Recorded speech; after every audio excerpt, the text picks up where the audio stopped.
So the Geneva wheel is a mechanism for producing intermittent rotation. At the engagement position shown, theta is equal to 45 degrees.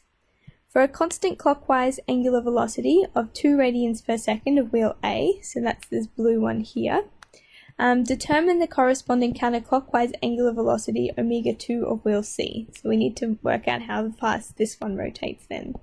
And we're going to be doing it for the position where theta is equal to 20 degrees, so that's the angle that sits in here. And it tells us that the motion during engagement is governed by the geometry of triangle O1O2P based on the change in the angle theta. So it's basically hinting at us to develop a geometric relationship that involves the different properties that we're given. And if we take derivatives, we're going to end up with being able to relate our angular velocities together.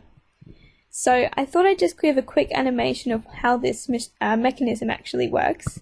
So this here is the one off Wikipedia, and you can see that this one has 6 slots. Our one only has 4, but every time the green pin rotates around, it takes the red one 1/6 of its way round. Okay, so it provides that intermittent rotation. So for our one, because we only have 4 slots, it's going to rotate 1/4 of the way around each time. So we just need to work out how fast this actually happens when theta is equal to 20 degrees. So we need to develop a relationship from the triangle. It gives us that hint. So if I draw the triangle, it's going to look something like this. So the angle in here is theta, and we know we're interested in what happens when theta is equal to 20 degrees. And I'm going to measure it this way. Alright, so as theta gets bigger, that's going to be the rate that it gets bigger at, I should say, is going to be the angular velocity of this line. Okay, but because omega 1 is rotating the other way around, theta dot is going to be negative omega 1. Okay, so we're also interested in how fast this one here is rotating, and we can relate it back to an angle in the triangle here. If we call this angle, I'm going to call it beta, alright, and measure it this way. Again, as beta gets bigger, the rate that changes, beta dot, is going to be equal to how fast this one rotates, but because it's the other way around in terms of the direction, it's going to be the negative of omega 2. Okay, so we know that omega 1 is 2 radians per second, so this is essentially negative 2. Alright, we need to find out what this one is, so I'll leave it as a question mark. So we need to use this triangle to develop the relationships, and we have a couple of different dimensions we can put on it as well. So we know the distance between the two centers of the circles is going to be a constant value of 200 millimeters. And we also know this length in here is going to be a constant value because, it's a pin attached to this circle that can't move. So it's 200 divided by square root 2 in millimeters as well. Now, this dimension in here will change because this pin is obviously going to get closer to the center of the circle over here when the angle drops down to 20 degrees. So this dimension they give you is only applicable for the case that they've drawn, which was, I think they told us it was 45 degrees is the one shown. So now we just need to develop a relationship from this triangle, and because it's not a right-angled triangle, we are going to need to use either the sine rule or the cos rule. Now, the cos rule only has one angle inside that equation, and we're trying to relate together 2 angles, theta and beta, so it's going to make sense for us to then use the sine rule. The other issue that we have for the sine rule, though, is that when you look at going A on sine A and B on sine B, C on sine C, the angle and the side are like opposite to each other. So beta and this one go together, theta would go together with this side length, which we don't actually know, and 200 would go together with this one as well, but we don't know that angle. So the easier one to get of this side length and this angle is the angle, and that's because we know there's 180 degrees in a triangle, so it's just going to be 180 minus theta and minus beta. So now we just need to actually write out the geometric relationship between these properties.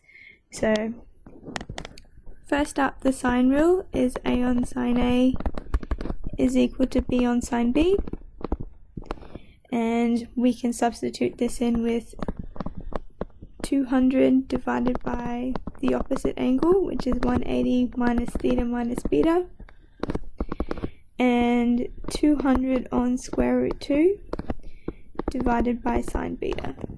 So we now have this geometric relationship, and taking the derivative of this relationship will give us something with theta dot and beta dot that we can utilize. So before I do that, I just want to clean this up a bit.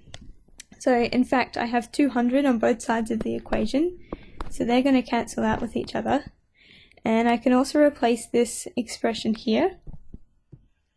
So if you remember this cast thing from probably high school maths. Okay, so these are all the angles that sit around here. You measure from 0 anti-clockwise. So at the moment, the angle that we're looking at is 180 minus theta minus beta. So we go all the way around to 180, then we take off theta and we take off beta, and we're going to end up sitting somewhere in here. So this angle in here is theta plus beta, and these C, A, S, and T tell you which of the sine, cos, and tan are positive in which quadrant. So in this quadrant, sine is positive, and we have a sine function. So that means that we can replace this with theta plus beta. Okay, and it's positive because sine is positive in this quadrant. So that just cleans it up a little bit for us to deal with. Okay, and if we multiply everything up to the top line, we end up with this.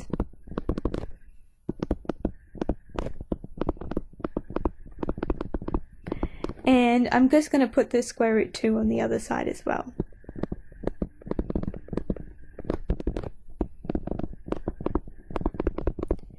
Okay, so that's our equation that we're going to take the derivative of.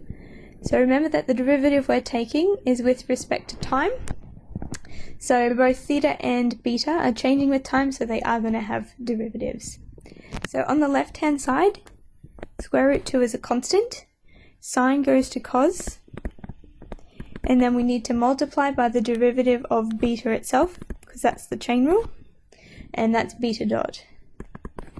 So on the other side of the equation, sine goes to cos, we write out the bracket, and then we need to multiply by the derivative inside the bracket with respect to time, and that's going to be theta dot plus beta dot. So this becomes our equation when we've finally got something that's got theta dot and beta dot in it, which relate to those angular velocities that we're looking for.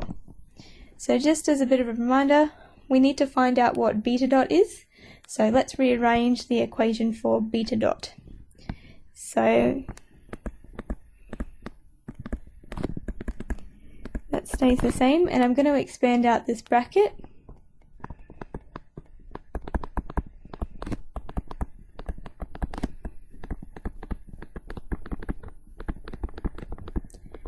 Okay, so on this side of the equation, I'm going to factorize out beta dot. So we're going to have square root 2 cos beta, and this is going to be on the other side, so minus cos theta plus beta.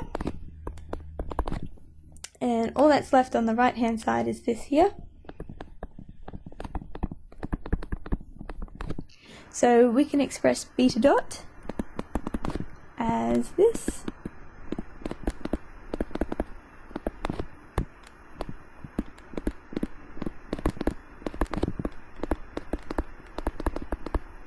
Cool. So now we just need to figure out if there's anything we need before we substitute in. So just scrolling back up, we know that theta is 20, we know theta dot is equal to -2, and we know that beta dot is equal to negative omega 2 that we're looking for. So the only thing in this equation that we're not sure of at the moment is beta itself, the angle that sits in the other side of the triangle. So there's a couple of different ways that you can get this. One of them is to use the equation here, which relates beta and theta together. You know theta, so technically the only unknown is beta, but unfortunately, because beta is tied up in both this sign and this sign, you need to use trig identities to be able to get it.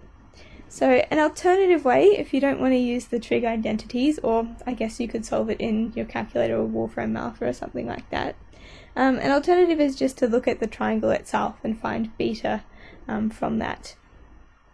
So